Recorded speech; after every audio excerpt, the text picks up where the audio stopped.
ದಾವಣಗೆರೆ ಜಿಲ್ಲೆಯಲ್ಲಿ ವಸತಿ ಶಿಕ್ಷಣ ಸಂಸ್ಥೆಗಳಿಂದ ನಡೆಸಲಾಗುತ್ತಿರುವ ಮೊರಾರ್ಜಿ ದೇಸಾಯಿ ವಸತಿ ಶಾಲೆ ಸೇರಿದಂತೆ ವಿವಿಧ ವಸತಿ ಶಾಲೆಗಳಲ್ಲಿ 2024-25ನೇ ಸಾಲಿನ 6ನೇ ತರಗತಿ ಪ್ರವೇಶಕ್ಕೆ ಫೆಬ್ರವರಿ 18ರಂದು ಜಿಲ್ಲೆಯ 10 ಕೇಂದ್ರಗಳಲ್ಲಿ ಕರ್ನಾಟಕ ಪರೀಕ್ಷಾ ಪ್ರಾಧಿಕಾರದಿಂದ ಸ್ಪರ್ಧಾತ್ಮಕ ಪರೀಕ್ಷೆ ನಡೆದಿದೆ.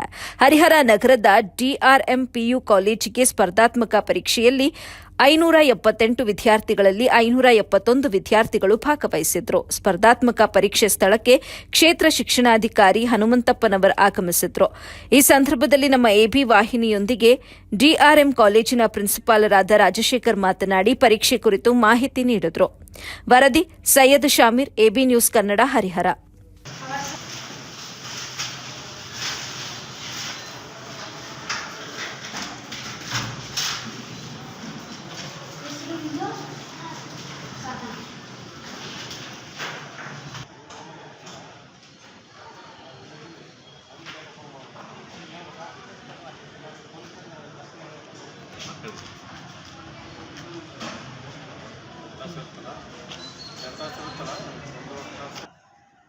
ಪರೀಕ್ಷೆಯಲ್ಲಿ 578 ವಿದ್ಯಾರ್ಥಿಗಳು ಅಲರ್ಟ್ ಆಗಿದ್ದರು.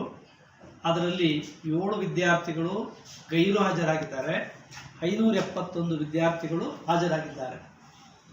ಸರ್, ಈಗ ಪರೀಕ್ಷೆಗಾಗಿ ಯಾವ ರೀತಿ ಒಂದು ತಯಾರಿ ಮಾಡ್ಕೊಂಡಿದ್ವಿ? ಪರೀಕ್ಷೆಗಾಗಿ ಎಲ್ಲ ಸಿಬ್ಬಂದಿ ವರ್ಗ ನೇಮಿಸಿದ್ದೀವಿ. ಕ್ರೈಸ್ ನಿಯಮಾವಳಿ ಪ್ರಕಾರ ರೂಮ್ಸನ್ನು ಅಲಾಟ್ ಮಾಡಿದ್ದೀವಿ. ಅದ್ರ ಪ್ರಕಾರನೇ ಕ್ರೈಸಲ್ಲಿ ಏನು ಮೆನ್ಷನ್ ಮಾಡಿದೆ ಅದರ ಪ್ರಕಾರನೇ ಕ್ವಶನ್ ಪೇಪರ್ಸನ್ನು ಡಿಸ್ಟ್ರಿಬ್ಯೂಟ್ ಮಾಡಿ ಪರೀಕ್ಷೆಯನ್ನು ಸುಸೂತ್ರವಾಗಿ ನಡೆಸ್ತಾ ಇದ್ದೀವಿ. ಒಂದು ಕೊಠಡಿಯಲ್ಲಿ ಎಷ್ಟು ಮಕ್ಕಳು? ಒಂದು ಕೊಠಡಿಯಲ್ಲಿ 24 ವಿದ್ಯಾರ್ಥಿಗಳು ಇರ್ತಾರೆ. ಅಲ್ಲಿ ಶಿಕ್ಷಕರು ಎಷ್ಟು? ಒಬ್ಬರು ಶಿಕ್ಷಕ. ಒಂದು ಬ್ಲಾಕ್ ಅಂತ ಕರಿತೀವಿ. ಧಾರಮ ಸರ್ಕಾರಿ ಪದವಿ ಪೂರ್ವ ಕಾಲೇಜಿನಲ್ಲಿ 25 ಬ್ಲಾಕ್ ಇದೆ. 25 ಉಪನ್ಯಾಸಕರನ್ನ, ಒಂದು PH, 4 ವಿದ್ಯಾರ್ಥಿಗಳು PH ಕಂಡಿದ್ದಾರೆ. ಅದಕ್ಕೆ ಒಂದು ಉಪನ್ಯಾಸಕರನ್ನು ನೇಮಿಸಿದ್ರು.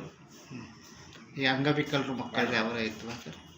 ಹ್ಯಾಂಡಿಕ್ಯಾಪ್ಟ್ ಅಂಗವಿಕಲರು ಮಕ್ಕಳು 4 ವಿದ್ಯಾರ್ಥಿಗಳಿದ್ದಾರೆ. ಅವರಿಗೆ ಯಾವ ರೀತಿ ವ್ಯವಸ್ಥೆ ಇದೆ ಸರ್? ಅವ್ರಿಗೆ ಸಪರೇಟ್ ಆಗಿರ್ತದೆ. ಬಟ್ ಏನು ಬರೆಯೋದಿರಲ್ಲ, ಎಕ್ಸ್ಟ್ರಾ ಇರಲ್ಲ, ಅವರೇ ಬರೀತಾರೆ.